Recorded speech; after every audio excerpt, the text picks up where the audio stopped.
What have you done, right? Let's talk about something practical for all audiences, whether they're musicians or not.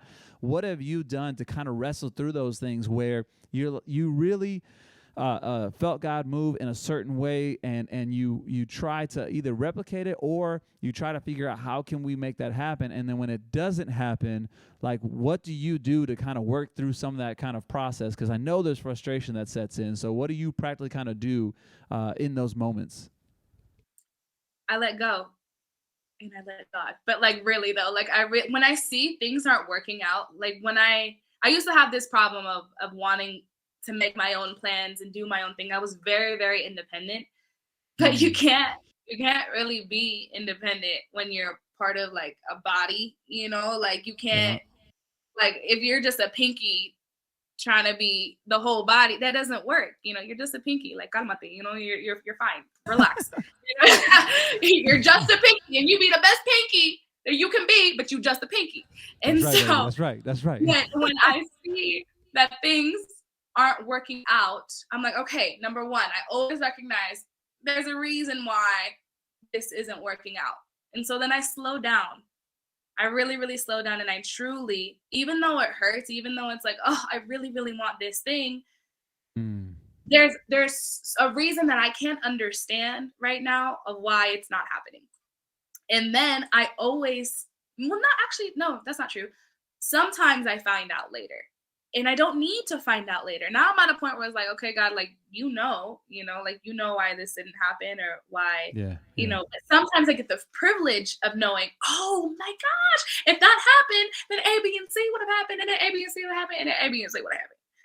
And Yeah. that wouldn't have Yeah. been good, you know? So Right. I really have learned, and I say learned because it was a learning thing of constantly having to lay down my plans daily, lay down my thoughts daily, lay down my life daily, especially living in a ministry home where, it's not just you. At one point, there was 12 of us in a house. Right now, oh, I don't even know how many at this children's home. Goodness, I don't even know how many is in this house.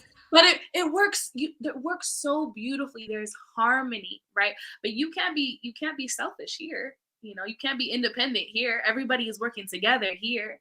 So every single day, practically like putting other people's needs before mine, setting mine down, laying it Mm. down in front of the Lord. Yes, gift. Um, Yeah.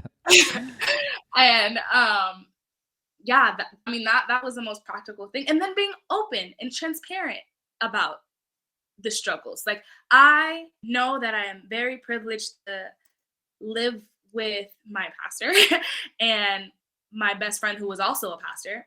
I am very privileged to know, like to have that because I have constant ministry all the time. I'm constantly telling on myself. I run to God first and foremost, and then I go tell on myself, like, so A, B, and C, and blah blah blah blah So blah. this just happened. Yeah, Lord, just let you yeah. know. Just And then the Lord told me this, and then the Lord told me that, and they're like, you know.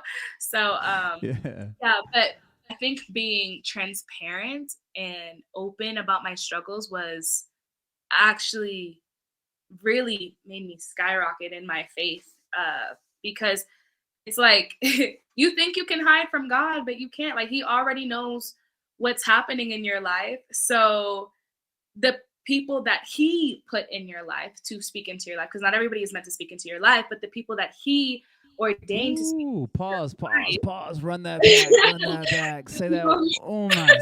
Say that The one more people time. he ordained to speak into your life, because not everybody is meant to speak into your life. You're not supposed to accept every prophecy, okay?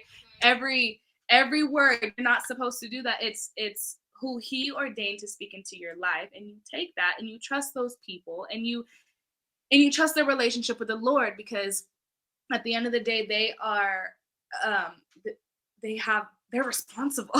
Well, not responsible, well, you know what I mean. Like Yeah. they're held at a higher standard, right? Right. uh, Right.